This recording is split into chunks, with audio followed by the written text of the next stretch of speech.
susto durante treinamento de combate a incêndios florestais em Sinop, Mato Grosso. Fazia parte do exercício.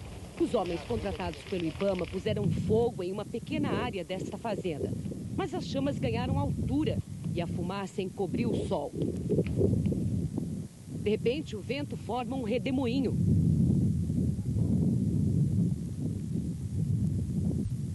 Uma árvore caiu. Os soldados tiveram de recuar e esperar o vento diminuir. Ninguém ficou ferido durante o exercício.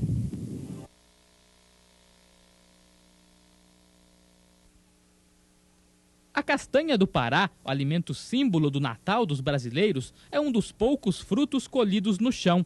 Uma atividade que também aos poucos está desaparecendo. Apesar da proibição, as castanheiras continuam sendo cortadas, dando espaço para a agricultura. Nesta fazenda, o fogo destruiu mais de 300 árvores. Sem castanha, na região aqui tem muita gente que com certeza vai padecer. Com certeza, depende disso, vive disso.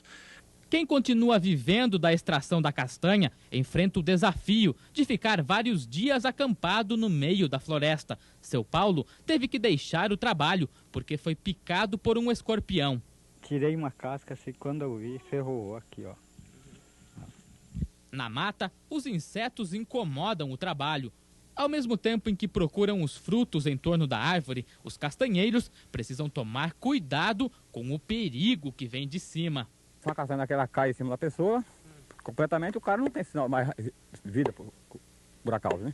Que ela cai com a força de uns 60 quilos, o cara não aguenta a pancada e não resiste mesmo. Na hora da colheita, primeiro é feita uma seleção. Aqui mesmo é do ano passado, né? Ela já é velha. Como você sabe que ela é do ano passado?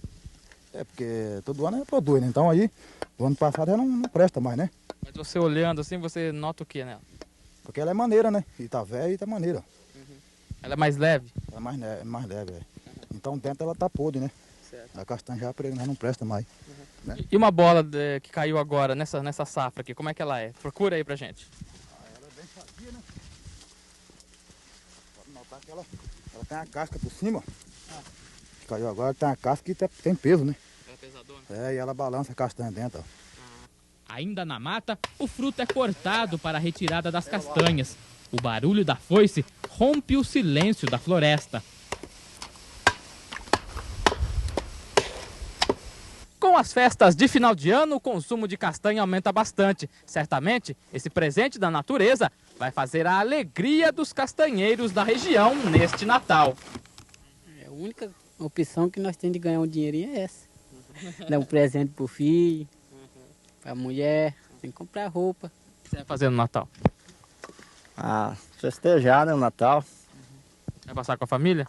Pô. Vai comendo castanha? Um pouco, né?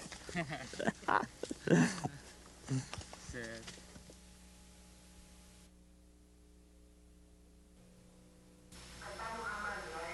Duas vezes indicado ao Prêmio Nobel da Paz e o único ser humano a dar o nome a um dos meridianos da Terra. O nome dele, Rondon, Marechal Cândido Rondon.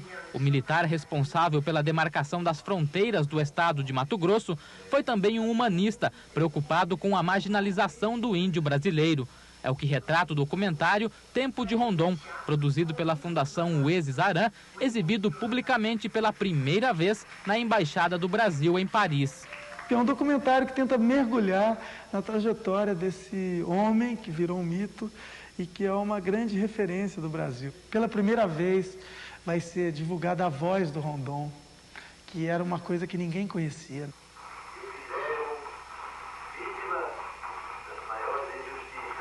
Tem depoimentos preciosos, por exemplo, do antropólogo Lévi-Strauss, né, que é talvez um dos maiores pensadores desse século, né? O Rondon é um herói brasileiro? A gente descobriu um personagem fascinante, com as suas contradições, é claro, mas um personagem que realmente de estatura internacional, um personagem humanista, né? Um cara, imagina, militar, humanista, pacifista, né, que foi um dos maiores defensores da cultura indígena. Tempo de Rondon é o primeiro de uma série de 10 programas sobre temas e personalidades dos estados de Mato Grosso e Mato Grosso do Sul.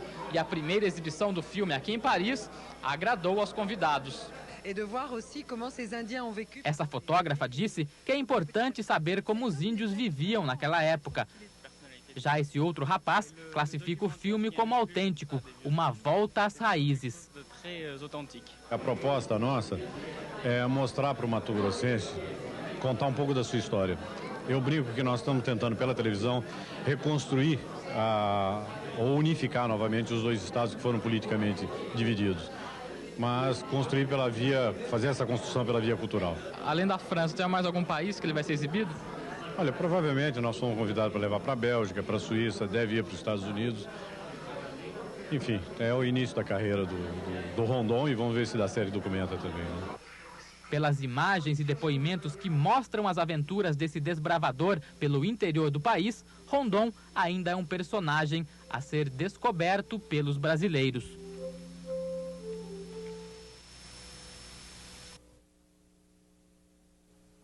No campo, no asfalto e na estrada de terra. Ele é feito para o trabalho, mas nas horas vagas, os jiricos se transformam em máquinas velozes. Pelo Brasil afora, a gente vai a Guaratã do Norte, em Mato Grosso. É o arrancadão de jiricos.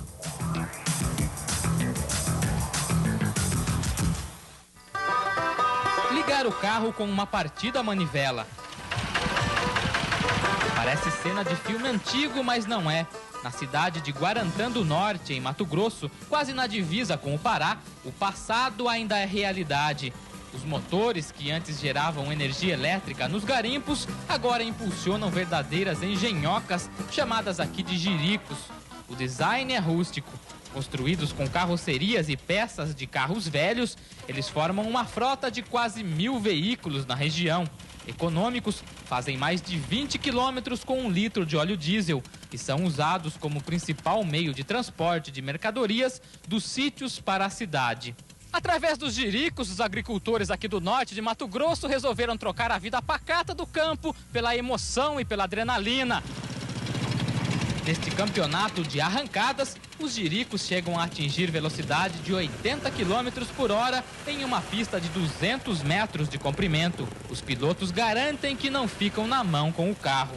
Isso aí não quebra fácil. Carrego 4 vacas em cima e ando tranquilo. Não vai quebrar, não.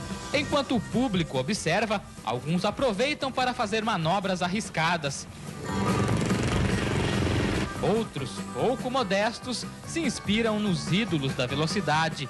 Aqui o ronco e a potência nem de longe se comparam com os carros da Fórmula 1.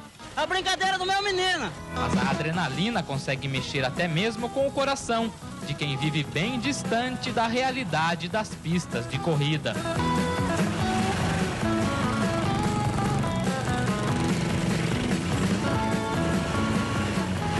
Deve se chamar jirico, aquela espécie de burrinho, porque deve tremer todo, né? A pessoa, como é que deve ser confortável ali dentro? Eu ia sugerir agora no próximo Rally Paris-Dakar, você que competir fez de jirico em caminhões e teve aquela colocação, sugerir a uma equipe que patrocine o jirico no Rally. Eu ia sugerir capaz até de fazer bonito Eu lá. ia sugerir ao Galvão Bueno que narre uma corrida de jirico, também ia ser engraçado. Agora, fala sério, em Dakar ou em Mato Grosso, 80 quilômetros num negócio daquele...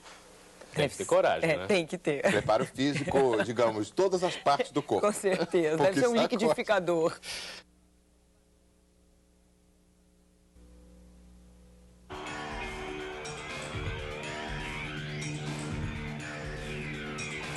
O piloto Alexander Pozzobon saiu de Sinop, que fica a 500 quilômetros de Cuiabá, e desembarcou na Inglaterra. O país, conhecido pelos pontos turísticos como Big Ben, inventou o futebol, mas se destaca no automobilismo, com muitos autódromos. E Alexander foi parar justamente no mais importante circuito da Fórmula 1. A Inglaterra é considerada o berço do automobilismo. Aqui, pilotos de todas as partes do mundo buscam um dia chegar à Fórmula 1. E é a partir daqui, de Silverstone, a meca do automobilismo, que começa a nossa viagem para conhecer um pouco mais da vida desses candidatos a ídolos da velocidade. Nesse concorrido universo do automobilismo, acompanhamos por 20 dias o piloto mato-grossense Alexander Pozzobon. Ele, que ganhou 5 das 7 corridas do campeonato de Fórmula Global em São Paulo, começa agora a seguir o mesmo caminho de outros grandes pilotos. A chegada a Silverstone, palco da primeira corrida de Fórmula 1 da história, é para ele a concretização de um sonho. Aquilo que já foi um sonho passou a ser um objetivo e hoje é realidade. Silverstone, que por causa de inúmeras vitórias de Ayrton Senna da Silva em várias categorias, chegou a ser chamado de Silverstone. Brasil!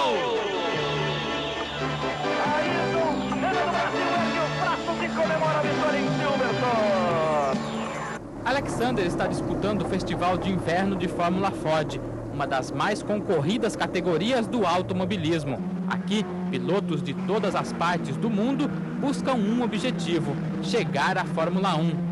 Esse piloto sueco disse que muitos pilotos de Fórmula 1 saíram da Fórmula Ford. Alan Prost, Ayrton Senna, Schumacher, Mika Häkkinen, todos eles passaram pela Fórmula Ford.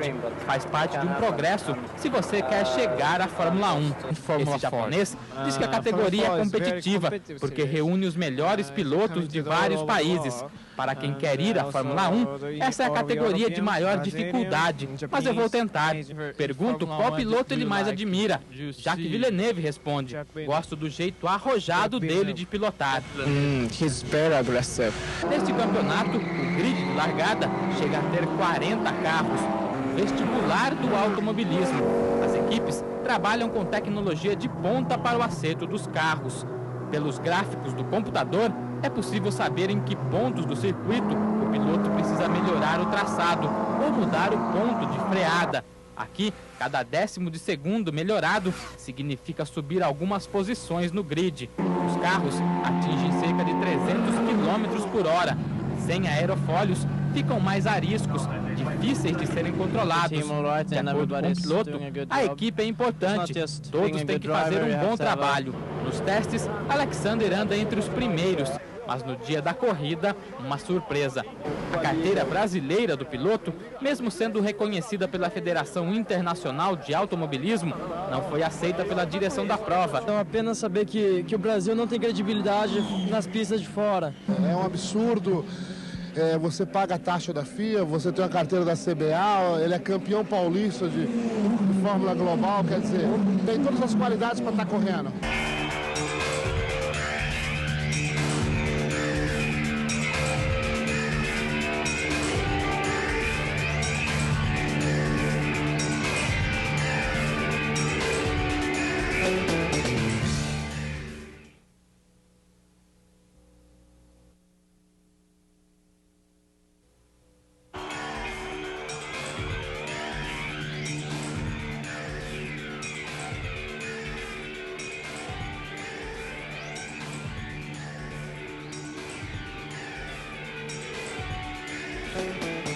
A Inglaterra é o berço do automobilismo, onde estão as principais equipes de Fórmula 1. Esta é a fábrica da equipe Jordan. E os ingleses também são apaixonados pela velocidade. E no final de semana, muitas famílias, em vez de ir ao parque, todos vão para o autódromo. Até as crianças, desde pequenas, vão descobrindo a emoção de estar ao volante de um carro. Aqui na Inglaterra, a corrida de automóvel tem para todos os gostos e também bolsos. As variedades de carros vão desde o Mini até protótipos que atingem altas velocidades. Os Minis são as coqueluches das pistas. Mais baratos, desenvolvem velocidades de até 150 km por hora no final da reta. E quanto mais investimento, maior a emoção. Que tal pilotar uma Ferrari? Ou um protótipo com design avançado? Na segunda corrida do Festival de Inverno, todo o circo da velocidade está armado em Snetterton, 180 quilômetros ao norte de Londres. O autódromo de Snetterton é importante para a história do automobilismo brasileiro, porque foi aqui que o piloto Ayrton Senna conseguiu a primeira vitória dele na carreira, correndo pela Fórmula Ford. E por aqui, o ídolo brasileiro continua na cabeça dos ingleses. Essa mulher disse que Ayrton Senna era um grande piloto e que sempre assistia às corridas dele na Fórmula 1. and I watched him in Formula 1. E os brasileiros também marcam presença nas pistas da Europa. Etevaldo Lopes está na Inglaterra há 15 anos. Começou como mecânico e hoje, além de montar carros de Fórmula Indy, também trabalha em equipes de Fórmula 3000. Eu cheguei aqui trabalhando de mecânico no carro do Maurício Sala, né? E daí passei a fazer Fórmula 3 com pilotos ingleses, ganhamos campeonato e aí passei a fazer Fórmula 3000 como mecânico e agora hoje em dia tem feito de tudo, até tomar conta de equipe, montar equipe. Etevaldo auxilia o piloto Alexander na equipe Aztec e procura passar para o piloto algumas dicas para andar bem na pista. Aqui sofre muito no começo, desde aprender a andar no frio, nas temperaturas frias, com uma chuva, que nós estamos fazendo agora um campeonato de inverno, que já é uma temperatura bem mais baixa. Normalmente durante o ano está frio, mas agora está mais frio ainda. E demora muito esquentar pneu, então os pilotos passam uma parte difícil, né?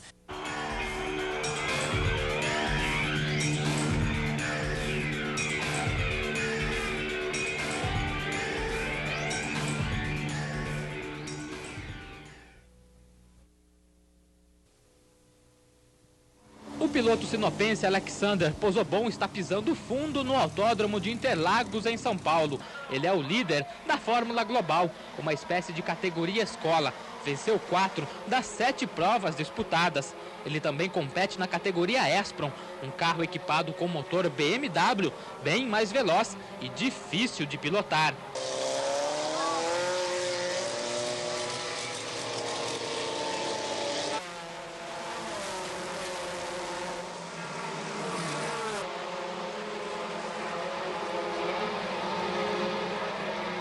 Com um bom desempenho nas corridas, o piloto agora vai deixar o Brasil. No fim deste mês, Alexander viaja para a Inglaterra, onde disputa o campeonato de inverno de Fórmula Ford. Mas enquanto o campeonato não chega, o garoto trabalha, só que na fazenda. Verifica a frente, ajeita o espelho e acelera. A paixão de Alexander pelo automobilismo começou aqui, no campo, pilotando uma máquina pouco menos veloz do que os carros de corrida. Alex, qual que é a diferença da colheitadeira para um carro de corrida?